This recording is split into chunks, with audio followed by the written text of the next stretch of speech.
For loops क्या होता है पाइथन के अंदर। अब फॉर लूप बेसिकली एक ब्लॉक ऑफ कोड होता है, उसको बार बार अगर आपको रिपीट करना है। अब जिस तरह से अगर कोई सा आपको इनपुट एक यूज़र से बार बार पूछना है, तो आप अब ऐसा तो नहीं कि आप कॉपी पेस्ट करते रहेंगे। उसके लिए हम फॉर लूप भी यूज़ कर सकते हैं और वाइल लूप भी यूज़ कर सकते हैं। अब इस वीडियो के अंदर हम सीखेंगे फॉर लूप किस तरह से यूज़ किया जाता है। फॉर लूप का जो बेसिक स्ट्रक्चर होता है वो होता है फॉर। अब कोई यहाँ पे कोई सा भी वेरिएबल, जो ये जो फॉर स्टेटमेंट है उसके आगे आप कोई सा भी वेरिएबल लिख लेते हैं। फॉर अब ज़्यादातर आई यूज़ होता है। आप कोई सा भी अगर देखेंगे स्टेटमेंट्स प्रोग्रामिंग फॉर लूप का गूगल के अंदर जाके, तो ज़्यादातर वहाँ आई यूज़ होता है, या कभी कभी कोई आइटम करके भी यूज़ कर लेते हैं। कोई वेबसाइट्स के अंदर कभी कभी जो है हम लिस्ट भी यूज़ कर सकते हैं। तो ये बेसिकली एक होता है वेरिएबल। ये कुछ भी हो सकता है, जिस तरह से जिस तरह से पहली वाली वीडियोस में मैंने आपको बताया था कि जो है हम वेरिएबल क्रिएट कर सकते हैं। वो वेरिएबल कुछ भी हो सकता है, जैसे लेकिन मीनिंगफुल वेरिएबल हो, जैसे लिस्ट हो गया, ये वेरिएबल हो गया, ऐसे तरह का इस तरह से। तो फॉर आई ये वेरिएबल है, फिर इन लिखना है। इन बाद में यहाँ पे आगे जो है आपको जैसे करके एक होता है रेंज फंक्शन, और दूसरा होता है कोई सा भी आपने ऊपर क्रिएट किया हुआ वेरिएबल। जो मतलब अभी यहाँ पे तो कोई सा वेरिएबल मैंने क्रिएट नहीं किया सिवाय आई के फॉर के लिए। इसके ऊपर भी आप कोई सा भी वेरिएबल क्रिएट कर सकते हैं। तो वो वेरिएबल लिख दें, जिस तरह से हम लिख देते हैं नम। ये यहाँ पे एरर शो करेगा, क्योंकि जो है ये वेरिएबल क्रिएट नहीं है, तो ये फाइंड आउट नहीं कर सकता। बाकी फिर आगे जो है ना कोई सा भी कोड आप लिख सकते हैं, ठीक है। कोड लिख सकते हैं यहाँ पे। और फिर बाद में ये फॉर लूप के अंदर जितना भी आप कोड लिखेंगे उसके अंदर सबसे पहले हम सीखते हैं कि फॉर लूप को यूज़ करके हम जो है नंबर्स किस तरह से आउटपुट कर सकते हैं। जिस तरह से ये फॉर लूप का ये स्टेटमेंट है, for I in range, range वाला फंक्शन यूज़ होगा। जब भी कोई सा भी हमें नंबर आउटपुट करना है, वो रेंज वाला फंक्शन उसके अंदर यूज़ करेंगे। रेंज वाले फंक्शन में हम ज़ीरो से लेकर कोई सा भी नंबर, जिस तरह से अगर मैं लिख दूँ 10। तो अब इसके अंदर पाइथन के अंदर क्या होता है, जब भी आप फॉर लूप यूज़ करते हो फिर रेंज वाला फंक्शन यूज़ करते हैं, तो उसके अंदर आपका जो सबसे लास्ट वाला जो नंबर होगा वो जो है क्या बोलते हैं, वो जो है वो नंबर आउटपुट नहीं होगा। फर्स्ट वाला नंबर तो आउटपुट हो जाएगा, जिस तरह से यहाँ पे इन केस इस सिनेरियो में जो है ना ज़ीरो है। और इस सिनेरियो में जो लास्ट जो एंड नंबर होगा वो होगा 9। यहाँ पे पाइथन जो है फॉर लूप के अंदर, फॉर लूप के स्टेटमेंट्स में 10 आउटपुट नहीं करेगा, 9 आउटपुट करेगा। तो इनके दिस केस मुझे 10 आउटपुट करना है, तो मैं 11 लिखूंगा, तो इसके अंदर वो 11 करेगा। बाकी फिर सर आपको जो फॉर लूप के अंदर जो भी आपका जो कोड रन हो रहा है उसको आउटपुट करने के लिए of course print statement use करेंगे, फिर ब्रैकेट्स राउंड ब्रैकेट्स यूज़ करेंगे। और फिर जो है जो हमने यहाँ पे जो वेरिएबल क्रिएट किया है, अब ये वेरिएबल जो है फॉर लूप का यूज़ हो रहा है कि मतलब जो भी ये रेंज फंक्शन जो भी 0 से लेकर 10 तक जो काउंटिंग होगी वो इस आई वाले वेरिएबल के अंदर स्टोर हो जाएगी। ये सिमिलर वही होता है कि आप अगर आप ऊपर वेरिएबल क्रिएट कर लें, जैसे करके के का वेरिएबल क्रिएट करते हैं, नम का वेरिएबल क्रिएट करके, और यहाँ पे कोई सा भी आप नंबर वो स्टोर कर दें, तो इसी तरह से वो आई के अंदर भी इस तरह से स्टोर होगा। ये सारे जो काउंटिंग होगी 0 से लेकर 10 तक वो आई के अंदर स्टोर हो जाएगा। तो अब जब प्रिंट आई करेंगे तो फिर इस तरह से हो जाएगा 0 1 2 3 4 5 6 7 8 9 10, इस तरह से। अब अगर आपको जो है नहीं चाहिए, ये ज़ीरो नहीं चाहिए, तो वेरी इजी होता है ये, बस आप यहाँ पे ज़ीरो को 1 कर दें। जो स्टार्टिंग नंबर है फॉर लूप्स के अंदर वो स्टार्टिंग नंबर इंक्लूड होगा, लेकिन जो एंडिंग नंबर है, एंडिंग नंबर आपको एक एक्स्ट्रा नंबर रखना होता है। जिस तरह से यहाँ पे मैंने बोला कि अगर 10 तक आउटपुट करना है तो 11 रखेंगे, लेकिन स्टार्टिंग नंबर में ऐसा कुछ नहीं होता। स्टार्टिंग नंबर में आप कोई सा भी नंबर रख देंगे, जैसे 7 रख दिया, तो वो 7 8 9 10 स्टार्टिंग नंबर इंक्लूड होगा, लेकिन एंडिंग नंबर इंक्लूड नहीं होगा। अब जैसे करके अगर हम कोई सा नंबर क्रिएट कर लेते हैं, यही सेम चीज़ है, कोई सा वेरिएबल क्रिएट कर लेते हैं और उसको हम स्टार्टिंग नंबर 3 दे देते हैं और एंडिंग नंबर दे देते हैं हम 21। अब फिर उसी तरह से वो जो फॉर लूप का स्टेटमेंट है फॉर आई इन रेंज, इसके अंदर भी रेंज वाला फंक्शन यूज़ होगा। लेकिन अब हमें ऑलरेडी हमने ऊपर जो है एक दो वेरिएबल्स क्रिएट कर चुके हैं, जिसके अंदर हमने एक वेरिएबल को 3 वाला इंटीजर 3 इंटीजर वाला नंबर दिया हुआ है, और एक को जो है ना हम 21 दिया हुआ है। तो अब जो है इसको कैसे यूज़ करेंगे, सेम है। जहाँ पर हम यहाँ पे 0 से लेकर 21 कर सक सॉरी 3 से लेकर 21 भी कर सकते थे हम यहाँ पे। लेकिन इन दिस केस मैंने जो है दो वेरिएबल्स क्रिएट कर दिए। तो हम वेरिएबल्स को किस तरह से फॉर लूप के अंदर यूज़ किया जाता है। अब स्ट्रिंग्स के लिए हम जो है ना रेंज फंक्शन यूज़ नहीं करते, वो आगे आपको बताऊंगा मैं। लेकिन वेरिएबल्स जिसके अंदर नंबर्स हैं उसको हम रेंज वाले फंक्शन से ही यूज़ कर सकते हैं। इसके अंदर हम क्या करेंगे, स्टार्टिंग नंबर की जगह पे जो यहाँ पे 3 है, यहाँ पे हम लिखेंगे नम, और यहाँ एंडिंग नंबर पे हमें एंडिंग नंबर वाला वेरिएबल लिख देने का है। अब जब मैं आउटपुट करूँगा इस कोड को, तो इसके अंदर क्या होगा कि यहाँ पे लेके 3 4 5 6 7 8 9 10 और 20 तक होगा। और यहाँ पे मैंने 21 डाला है। अब हम क्या कर सकते हैं, एक तो दो मेथड है, यहाँ पे हम 22 कर दें, या हम जो है यहाँ पे एंडिंग नंबर +1। अब ये क्या करेगा यहाँ पे कि जो एंडिंग नंबर है, जहाँ जो एंडिंग नंबर हमारे इस वेरिएबल में स्टोर है, वो उस एंडिंग नंबर को हम +1 कर देंगे। मतलब जो 20 होगा, 20 + 1 21, ऐसे ये 21 आ गया। चलो अब हमने जो है सीख लिया कि जो है फॉर लूप के थ्रू हम नंबर्स किस तरह से आउटपुट कर सकते हैं, और साथ में जो है हम वेरिएबल्स के थ्रू फॉर लूप किस तरह से यूज़ कर सकते हैं अगर वो नंबर्स हो। अब अगर हमें जैसे कोई सा स्ट्रिंग हो, जैसे कि string is equals to hello.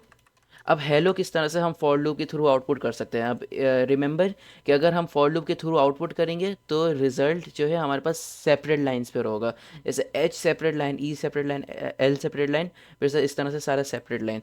लेकिन जब फॉर लूप यूज़ करते हैं तो स्ट्रिंग के लिए हम फॉर लूप जो है इन रेंज फंक्शन नहीं यूज़ कर सकते। Range function only for numbers हो सकते हैं, नॉट फॉर स्ट्रिंग्स हो सकता है। तो स्ट्रिंग के लिए रेंज फंक्शन हटा के जो आपका जो स्ट्रिंग जिस वेरिएबल में जो है स्टोर हुआ है वो वेरिएबल यहाँ लिख देंगे, और वही सेम तरीका के प्रिंट आई कर देंगे। तो जब प्रिंट आई कर देंगे तो ये हेलो ऐसे का क्या होगा। अब फॉर सम रीज़न आपको जो है नहीं लिखना सेपरेट लाइन पे, तो हम एंड वाला फंक्शन यूज़ करते हैं। एंड और ये डबल डबल कोट्स लगा देंगे। सिंगल कोट्स भी लगा सकते हैं, डबल कोट्स भी लगा सकते हैं, ठीक है। अब डबल कोट्स लगा के कॉमा लगा दें, या स्पेस लगा दें, या स्लैश लगा दें, कुछ भी कर सकते हैं। मैं बस स्पेस यूज़ करूँगा, तो ऐसे करके ये हेडो ऐसे करके आउटपुट हो जाएगा। अगर आपको जैसे कि कुछ भी स्पेस वगैरह कुछ भी नहीं लगाना, तो एंड बस डबल कोट्स लगा दें, उसके डबल कोट्स के अंदर कुछ भी ना लिखें, ऐसे ऐसे। अब जो है स्ट्रिंग के थ्रू हमने ये भी कर लिया, साथ में रेंज वाला फंक्शन भी सीख लिया। फॉर लूप वेरी बहुत इजी होता है, बस एक दफ़ा आपको समझना होता है, बाकी आप कुछ भी कर सकते हैं फॉर लूप के अंदर। अब एक हम क्वेश्चन करते हैं। वो क्वेश्चन है, आपको स्क्रीन पे नज़र आ रहा होगा क्वेश्चन के जो है, एक तो स्टार्टिंग नंबर हमें यूज़र से इनपुट लेना है। एक यूज़र से इनपुट लेने के स्टार्टिंग नंबर होगा, और एक यूज़र से इनपुट लेने के वो एंडिंग नंबर डाले। और फिर हमें फॉर लूप के थ्रू जो है हमें वो स्टार्टिंग नंबर से लेकर एंडिंग नंबर तक जो है काउंटिंग करनी है। तो अब यहाँ पे आप लोग वीडियो पॉज कर लें, फिर साथ ऐसे करके सॉल्व करें। चलो अब मैं सॉल्व करना स्टार्ट कर देता हूँ। एक स्टार्टिंग नंबर कर लेते हैं। स्टार्टिंग नंबर का वेरिएबल बना देंगे, और हम इंट वाला फंक्शन यूज़ करेंगे। इंटीजर इसलिए यूज़ करें ताकि यूज़र जो है कोई सा भी स्ट्रिंग ना डाले। अगर स्ट्रिंग डालेगा तो एरर आएगा उसके पास, या तो कोई सा फ्लोट नहीं करे। अगर आपको फ्लोट वाला प्रोसीजर बनाना है तो आप फ्लोट वाला भी कर सकते हैं। इनपुट और इनपुट एंटर नंबर,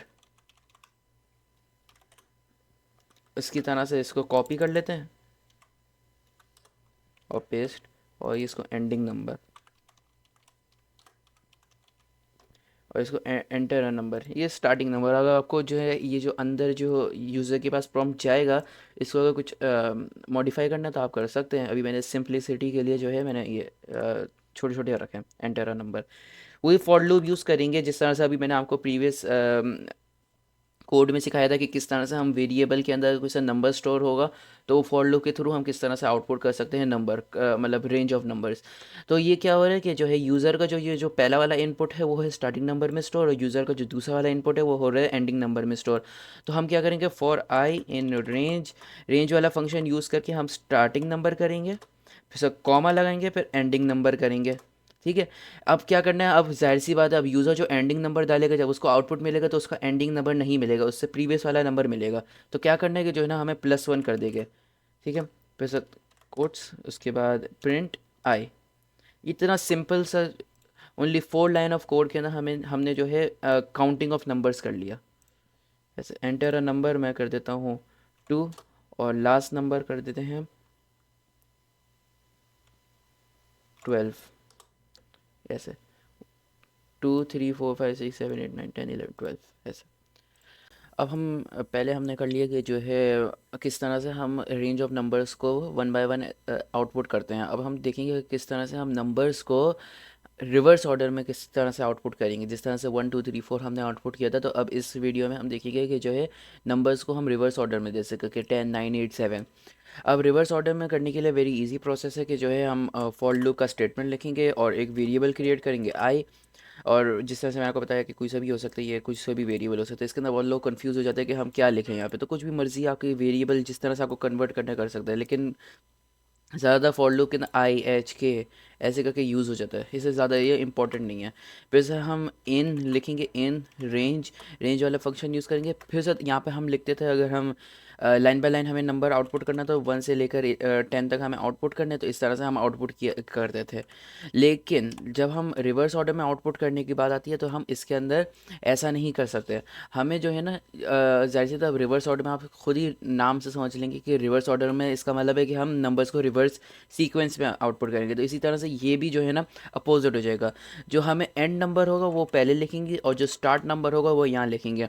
अब अगर हम इसको रन करेंगे तो देखिएगा क्या होगा, इसके अंदर कुछ भी नहीं आ रहा, ये एरर है, ये एक तरह से एरर है। तो हमें इसके बाद भी हमें एक और चीज़ लिखनी है, हमें कॉमा लगा के -1 करना है। -1 का ये मतलब हुआ कि जो है ना 11 से लेकर हम -1 -1 -1 माइनस करते रहेंगे करते रहेंगे करते रहेंगे, फिर जाके जो है ना ये नंबर आउटपुट होगा। एंडिंग नंबर को हम -1 करेंगे, फिर जाके जो है ना स्टार्टिंग नंबर तक आएंगे। फिर जब हम आउटपुट करेंगे तो इस तरह से हो जाएगा 11 10 9 8 7 और 1। लेकिन अब देखें यहाँ पे, जिस तरह से हम स्टार्टिंग नंबर और एंडिंग नंबर का मामला हुआ था, जिसके अंदर हमें sequence of number input output करना था, तो उसके अंदर हम जो स्टार्टिंग नंबर था वो आ जाता था, लेकिन जो एंडिंग नंबर है वो नहीं आता था। तो इसी तरह से इसके अंदर भी वही चीज़ है। तो अगर हम जैसे 10 से आउटपुट करना है, तो यहाँ 10 करेंगे और जो है ना यहाँ 0 कर देंगे, तो जाके 1 हो जाएगा। इस तरह से 10 ऐसे करके। तो फिर जो है ना हमने सीख लिया कि जो है ना किस तरह से हम स्ट्रिंग के साथ भी हम किस तरह से आउटपुट कर सकते हैं, और जो है ना सीक्वेंस ऑफ नंबर को रिवर्स ऑर्डर में और जो है ना नॉर्मल ऑर्डर में किस तरह से इनपुट आउटपुट कर सकते हैं। और अगर आपको जो है यूज़र से इनपुट लेके फिर उसे रिवर्स ऑर्डर में आउटपुट करना है, तो इस तरह से वो भी सेम चीज़ हो गई। अब जो है हम सीखते हैं कि अरे यूज़ करके, अरे मतलब अरे क्या होता है कि मतलब लिस्ट होता है, एक तरह का लिस्ट होता है।